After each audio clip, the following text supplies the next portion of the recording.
ఆమ్దల్వలస MLA PUC chairman కుండ్ర Kumar గారు ఉన్నారు. ఇక్కడ నుంచి ఈ ట్రైన్ వెళ్ళడం జరుగుతుంది. శ్రీకాకుళం పేరుకి అయినా సరే జిల్లాలో రైల్వే స్టేషన్ ఆమ్దల్వలస నియోజకవర్గం నుంచి మొదలవుతుంది. సో చెప్పండి, ఫస్ట్ టైం ఇక్కడ హంసఫర్ అనేటటువంటి ట్రైన్, అది కూడా డైరెక్ట్గా శ్రీకాకుళం జిల్లా పేరుతో తిరుపతి వెళ్తుంది. అలాంటి పుణ్యక్షేత్రానికి మీ హయాంలో ఒక ట్రైన్ వెళ్ళడం ఎలా అనిపిస్తుంది? ఈరోజు ఈ జిల్లాకి ఇది ఒక శుభ పరిణామం.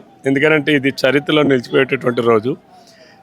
Srikakulam railway station at Amadalavalasa, ఇది ఇక్కడి నుంచి ట్రైన్ ప్రారంభించి తిరుపతి వరకు వెళ్ళడం. ఇది ముందుగా ఈ ఆంధ్రప్రదేశ్ రాష్ట్రంలో ప్రపంచంలోనే ఉన్నటువంటి అతి ముఖ్యమైనటువంటి దేవాలయాల్లో తిరుపతి తిరుమల వెంకటేశ్వర స్వామి దేవాలయం ఒకటి. అక్కడికి ఈరోజు ట్రైన్ ఇక్కడి నుంచి ప్రారంభం అవడం చాలా ఆనందంగా ఉంది. ఎందుకంటే నేను ముందుగానే చెప్పాం, ఎప్పుడు కూడా తెలుగుదేశం, జనసేన, భారతీయ జనతా పార్టీ కూటమి ఎన్నికల ముందు చెప్పాం, ఇది మాది డబుల్ ఇంజన్ సర్కారు, చాలా స్పీడ్తో ఉంటున్నాం, పనిచేస్తామని చెప్పి ఈరోజు అందులో భాగంగానే ఈరోజు చాలా స్పష్టంగా ట్రైన్లు ఇక్కడ ప్రారంభించాం. అంతేకాదు ఈ ఆమదాలవలస రైల్వే స్టేషన్ కూడా ఇది 8 లైన్ల కింద రేపు మారబోతూ ఉంది. 8 లైన్స్ వస్తున్నాయి, 8 లైన్స్. అలాగే మన రూట్ కూడా 4 లైన్స్ అవ్వబోతున్నాయి. ఈ 4 లైన్స్ కూడా అందులో ఒకటి స్పీడ్ రైల్, బుల్లెట్ ట్రైన్కి వెళ్ళేదానికి ఒక ట్రాక్ కంప్లీట్గా నిర్మితం అవుతుంది. అట్లానే ఇంకా ఫాస్ట్ ట్రైన్స్ ఇవన్నీ కూడా ఉంటాయి. సో అంటే 4 లైన్లు, 2 లైన్లు ఉండేదాన్ని 4 లైన్లు కాబోతా ఉన్నాయి. ఈ రైల్వే స్టేషన్లో 8 లైన్లు వస్తాయి.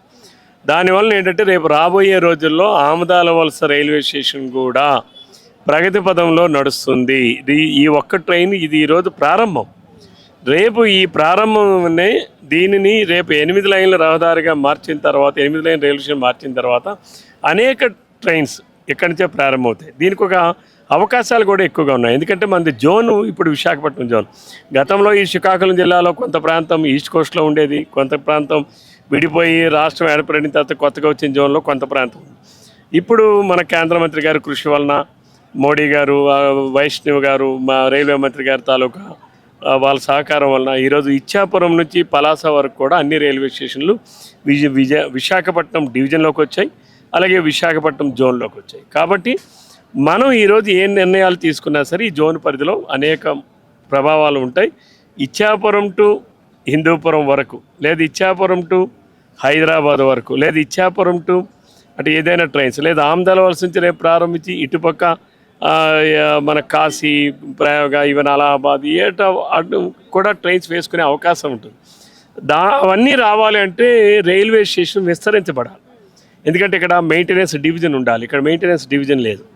8 లైన్లుగా మారిస్తే అప్పుడు మెయింటెనెన్స్ డివిజన్ వస్తుంది. అలాగే water cleaning, water filling facility రావాలి. 8 లైన్లు రహదారి వస్తే తప్పనిసరిగా అది కూడా వస్తుంది. సో దానికోసం ఈరోజు మాట్లాడాం, డిఆర్ఎం గారితో కూడా మాట్లాడాం. దాని ప్లాన్ పనులు ఫ్యూచర్లో మీరు ఎక్కువగా విస్తరిస్తే రైల్వే స్టేషన్ ఎలా అయితే అభివృద్ధి చెందో అప్పుడు చుట్టుపక్కల గ్రామాలు కూడా, లేదా ఈ ఆమదాలవలస నియోజకవర్గం అభివృద్ధి చెందే ఈ అవకాశం ఉంది అంటారా? డెవలప్మెంట్కి ఎలాంటి స్కోప్ ఉంటుంది? ఎందుకంటే రైల్వేస్ అనేది ఇక్కడ వ్యాగన్స్ లేవు. సపోజ్ పరిశ్రమలు రావాలి అని అంటే రైల్వే కనెక్టివిటీ ఉండాలి, ఎయిర్పోర్ట్ కనెక్టివిటీ ఉండాలి, పోర్ట్ కనెక్టివిటీ ఉండాలి, హైవే కనెక్టివిటీ ఉండాలి, and good power, sustainable power supply ఉండాలి. ఈ 5 ఎప్పుడైతే ఉంటాయో అప్పుడే ఆ ప్రాంతానికి పరిశ్రమలు వస్తాయి. ఇప్పుడు మనకి భోగాపురం ఎయిర్పోర్ట్ వచ్చింది శ్రీకాకుళంకి దగ్గరగా. ఇంకొక ఎయిర్పోర్ట్ కూడా మనకి రాబోతూ ఉంది పలాసలో. సో మన శ్రీకాకుళంలోనే ఒక ఎయిర్పోర్ట్ వస్తుంది, శ్రీకాకుళంలోనే ఒక పోర్ట్ వస్తుంది, శ్రీకాకుళంలోనే 196 కిలోమీటర్లు నేషనల్ హైవే ఉంది. అలాగే రైల్వే స్టేషన్ అభివృద్ధి వల్ల కూడా రేపు ట్రాన్స్పోర్ట్ ఆఫ్ ది మెటీరియల్స్ పెరుగుతాయి. సో దానివల్ల అందుకే అంటున్నాను, 8 లైన్లుగా రైల్వే స్టేషన్ విస్తరించబడితే రేపు ఇక్కడ నుంచి గూడ్స్ ట్రాన్స్పోర్టేషన్ కూడా స్టార్ట్ అవుతుంది. సో ఇంతవరకు ఓన్లీ ఏదో ప్యాడీ, రైస్ లేకపోతే ఇవే వెళ్తున్నాయి తప్ప ఇండస్ట్రియల్కి అవసరమైనటువంటివి లేవు. కాబట్టి ఇవన్నీ కూడా ఒకటికొకటి అనుసంధానం. తర్వాత ఈ జిల్లాలో ఉన్నటువంటిది ఏంటంటే 4 సజీవ నదులు ఉన్నాయి, వాటర్ ఫెసిలిటీ ఉంది. పారిశ్రామికవేత్తలు వచ్చి వాళ్ళు అడిగితే నీళ్లు కావాలి, రోడ్లు కావాలి, రైల్వే కనెక్టివిటీ కావాలి, పోర్ట్ కనెక్టివిటీ కావాలి, ఎయిర్పోర్ట్ కనెక్టివిటీ కావాలి, సస్టైనబుల్ పవర్ కావాలి. అందుకనే ఈరోజు ఆమదాలవలస నియోజకవర్గంలో నేను 200 220 kV సబ్స్టేషన్ పెట్టిస్తున్నాను. అంటే ఈ రోజుకి మన జిల్లాలో లేదు, అంటే నాణ్యమైన పవర్ సప్లై లేదు. ఈరోజు గృహ అవసరాలకు కూడా ఎప్పుడు కరెంటు పోతుంది, దానివల్ల ఏమవుతుందంటే అనేక రకాలైనటువంటి ఇబ్బందులు జరుగుతున్నాయి. కాబట్టి సస్టైనబుల్ పవర్ కావాలంటే 220 సబ్స్టేషన్ ఉండాలి, 400 సబ్స్టేషన్ ఉండాలి, ఈరోజు నేను మొట్టమొదటిగా 220 పెట్టిస్తున్నాను, రేపు ఫ్యూచర్లో కూడా 400 పెట్టిస్తాం. అంటే సస్టైనబుల్ పవర్ వస్తుంది. సో పరిశ్రమలు వస్తేనే ప్రగతి ఉంటుంది. ఎక్కడైతే పరిశ్రమలు వస్తాయో అక్కడ ఉపాధి అవకాశాలు పెరుగుతాయి. ఎక్కడైతే పరిశ్రమలు వస్తాయో అక్కడేమో ఉద్యోగ అవకాశాలు పెరుగుతాయి. ఎక్కడైతే ఉద్యోగాలు ఉపాధి అవకాశాలు పోతే ప్రజలంతా అక్కడ చేరుతారు. అక్కడ కొత్త టౌన్షిప్స్ వస్తాయి, అర్బనైజేషన్ పెరుగుతుంది, అర్బన్ ఇన్ఫ్రాస్ట్రక్చర్ పెరుగుతుంది. తద్వారా ప్రజల తాలూకా దైనందిన జీవితాలు మెరుగుపడతాయి. ఇప్పుడు మేము వేసేవన్నీ కూడా ఇవి పునాదులు కాదు, ఇవన్నీ రాచబాటలు. ఈ రేపు రాబోయే తరానికి మేము వేస్తున్నటువంటివి ఇవన్నీ కూడా రాచబాటలు. Airport, port, highway connectivities, train connectivities ఇవన్నీ కూడా మేము వేసేటటువంటి రాచబాటలు. ఈ రాచబాటలే రేపు ఈ శ్రీకాకుళం జిల్లా ప్రగతిని నిర్దేశించబోతూ ఉన్నాయి. గడచిన 75 సంవత్సరాలుగా ఏదైతే వెనకబడి జిల్లాగా ఉన్నటువంటి శ్రీకాకుళం, రేపు ఈ శ్రీకాకుళం జిల్లానే ఉద్యోగాల కల్పన చేసే కేంద్రంగా రేపు తయారు కాబోతుంది. ఎటువంటి సందేహం లేదు. తప్పనిసరి దానికి ఇప్పుడు మేము చేస్తున్నామని కూడా వైసీపీ సైకోలు మాట్లాడుతూ ఉన్నారు. మొన్ననే ఆయన ధర్మా ప్రసాద్ గారు మాట్లాడుతున్నారు. ఒకరోజు ముందే మాట్లాడాడు, మీరు చేతనైతే మీరు నేరడు బ్యారేజ్ దండి అని. కేంద్ర ప్రభుత్వంతో మేము గెజెట్ విడుదల చేయించిన తర్వాత నేనే తెచ్చానంటాడు. ముందు రోజు అలా మాట్లాడతాడు, మరుసటి రోజు ఇలా మాట్లాడతాడు. ఈరోజు నేరడు బ్యారేజ్ కట్టడం అనేది 56 సంవత్సరాల శ్రీకాకుళం జిల్లా వాసుల కళ. ఈరోజు అసలు వాళ్ళ క్రెడిట్ అనేది ఉంటే కదా చోరీ చేయడానికి. మీ దగ్గర నగలు ఉంటే నేను చోరీ చేశా, నగలే లేనప్పుడు చోరీ ఎక్కడ ఉంటుంది? అసలు వాళ్ళ క్రెడిబిలిటీ లేదు, క్రెడిట్ లేదు. వాళ్ళకేం క్రెడిబిలిటీ ఉంది? వాళ్ళ క్రెడిబిలిటీ ఉంది ఎక్కడుంది? గన్నలో ఉంది, గొడ్డల్లో ఉంది క్రెడిబిలిటీ. జగన్మోహన్ రెడ్డికి మర్డర్లు చేయించడంలో సిద్ధహస్తుడు.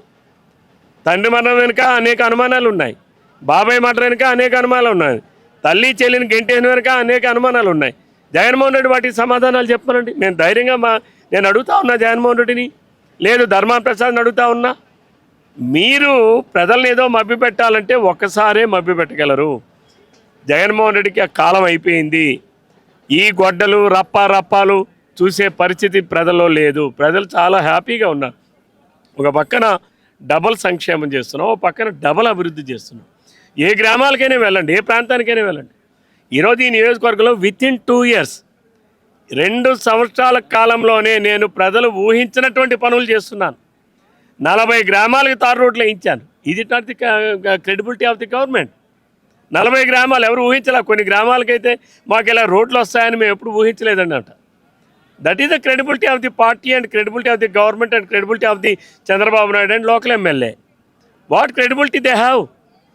10 కిలోమీటర్లు శ్రీకాకుళం నుంచి ఆంధ్ర వలసకి రైలు రోడ్డుని పూర్తి చేయలేనటువంటి ధర్మాన్ ప్రసాద్, తమ్మినేని సీతారాం క్రెడిబిలిటీ కోసం, క్రెడిట్ కోసం మాట్లాడితే అర్థమేమైనా ఉందా? నేను అడుగుతా ఉన్నాను ధర్మాన్ ప్రసాద్ని.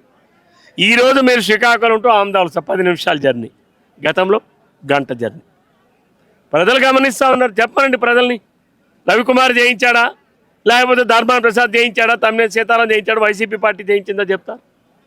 ఈరోజు నేను గ్రామాల్లో నేను చూపిస్తాను, మీ మీడియా అందరికీ తీసుకొని ఒక రోజు వెళ్ళి ఈ 2 సంవత్సరాల్లో నేను connectivities, internal connectivity, infrastructure development ఎక్కడెక్కడ ఎంతెంత చేశామో అంకెల సంఖ్యలు కాదు, ఆధారాలతో చూపిస్తాను. Let them prove it. వాళ్ళు ఎక్కడైనా చూపించమనండి. ఏ ఊర్లోనే ఒక రోడ్డు ఇచ్చారు, ఒక కాలువ తవ్వారు, ఒక ఇంటికి నీళ్ళు ఇచ్చారు. కాబట్టి తెలుగుదేశం ప్రభుత్వం డిసిప్లైన్డ్ పార్టీ ఇది. దానికి తోడు ఒక బలమైనటువంటి నాయకత్వం పవన్ కళ్యాణ్ గారు, వీళ్ళిద్దరిని నడిపించేటటువంటి మోడీ గారు, వీళ్ళు ముగ్గురు కలిసి రాష్ట్రంలో ప్రగతికి అనేక మార్గాలు వేస్తాం. ఇప్పటికీ 23 లక్షల కోట్ల రూపాయల పెట్టుబడులు వచ్చాయి. 10 లక్షల కోట్ల రూపాయల పెట్టుబడులు గ్రౌండ్ అయ్యాయి. రేపు 28వ తారీఖు నాడు గూగుల్కి అంకురార్పణ చేయబోతూ ఉన్నాం. 1,30,000 కోట్లు భారతదేశంలోనే విదేశీ పెట్టుబడులు వచ్చిన దాంట్లో 25.3% ఆంధ్రప్రదేశ్ రాష్ట్రానికి వచ్చాయి. ఎవరిని చూసి వచ్చాయి? చంద్రబాబు నాయుడు గారిని చూసి వచ్చాయి. అక్కడ మోడీ గారు ఇస్తున్నటువంటి సహకారం, దృఢమైనటువంటి సంకల్పంతో సహకారం అందిస్తున్నటువంటి పవన్ కళ్యాణ్ గారు, వీటన్నిటి మూలంగానే ఈరోజు రాష్ట్రం అభివృద్ధి చెందుతుంది. మొన్నటి వరకు పెట్టుబడిదారులకు అనుమానం ఉండేది మీ రాజధాని ఏదని. ఈరోజు రాజధాని చట్టం చేయించాం.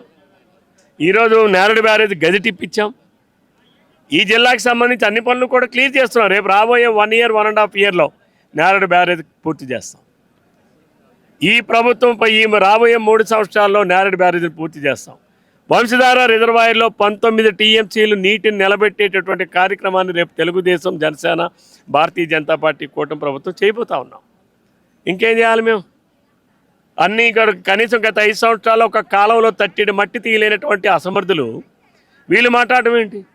నేను బూర్జ మండలంలో ఓనిగెడ్డ గడిచిన 5 సంవత్సరాలు నీళ్ళు ఇవ్వాలా? ఈరోజు నేను రబీకి కూడా నీళ్ళు ఇచ్చాను నేను. అలాగే వంశధారలో రబీకి నీళ్ళు ఇచ్చాను. ఈరోజు సరుబుజ్జల మండలంలో 6 నుంచి 8 వేల ఎకరాలు వరి పంటను సాగు చేశారు. అంటే రైతుకు రెండింతల ఆదాయం పెరిగింది. ఒక పంట వేస్తే 40,000 వస్తుంది, రెండో పంట కూడా వేస్తే ఇంకో 40,000 వస్తుంది. అంటే రైతుకి డబుల్ ఆదాయం తీసుకొచ్చాయి. ఎవరు చేశారు? నీళ్ళు ఎవరు ఇచ్చారు? మేము పనులు చేయించాం కాబట్టి, నీళ్లు పారే పరిస్థితి చేయించాం కాబట్టి ఈరోజు రైతాంగానికి రబీలో కూడా నీళ్ళు ఇచ్చాం. 6 నుంచి 8 వేల ఎకరాలు ఈరోజు అక్కడ పండింది. మీరు వెళ్ళి చూడండి. గడిచిన ఎప్పుడైనా వాళ్ళు అంత వేసారా? అడగండి అక్కడ రైతుల్ని. ఇది ఒక శాసనసభ్యుడిగా ఈ నియోజకవర్గం అభివృద్ధికి ఇటు రైల్వేస్ కావచ్చు, అటు ఇండస్ట్రీ పరంగా కావచ్చు, ఇటు ఎలక్ట్రికల్ పరంగా కావచ్చు, అలాగే రోడ్ ఇన్ఫ్రాస్ట్రక్చర్ కావచ్చు, అట్లానే విలేజ్ లెవెల్ ఇన్ఫ్రాస్ట్రక్చర్ కావచ్చు, సమగ్ర అభివృద్ధి, సమ్మిళితమైన అభివృద్ధి కోసం చేస్తున్నాం. తప్పనిసరిగా ఆమదాలవలస నియోజకవర్గం రేపు రాబోయే రోజుల్లో ఇదొక ల్యాండ్ మార్క్గా మారబోతూ ఉంది. రేపు దానికి ఈ రైల్వే స్టేషన్ కూడా ఇప్పుడే నేను డిఆర్ఎం గారితో మాట్లాడాను. మళ్ళీ ఒకసారి ఇంజనీర్లు వాళ్ళందరూ కూడా రాబోతూ ఉన్నారు. ఆ రోజు మళ్ళీ కూలంక్షంగా కూర్చొని 8 లైన్లు ఇక్కడికి వస్తాయి. అంటే రేపు దాన్ని చేసేటటువంటి వాటర్ మేనేజ్ చేసేటటువంటి సిస్టమ్స్ వస్తాయి. అలాగే ట్రైన్ వచ్చి ఆగిందనంటే దాన్ని క్లీన్ చేయాలి, దాన్ని అదర్ సర్వీసెస్ చేయాలి, అవన్నీ కూడా చేసేటటువంటి మెయింటెనెన్స్ సర్వీసులు కూడా వస్తాయి. తద్వారా కొంతమందికి ఇక్కడ ఉపాధి అవకాశాలు పెరుగుతాయి. తద్వారా ఆమదాలవలస పట్టణం కూడా వ్యాపార అభివృద్ధి చెందడానికి ఇంకా అవకాశాలు ఏర్పడతాయి. ఆమదాలవలస కూడా పట్టణం విస్తరించడానికి కూడా అవకాశాలు ఏర్పడతాయి. కాబట్టి ఇది సమగ్రమైనటువంటి సమ్మిళితమైనటువంటి అభివృద్ధి. Thank you.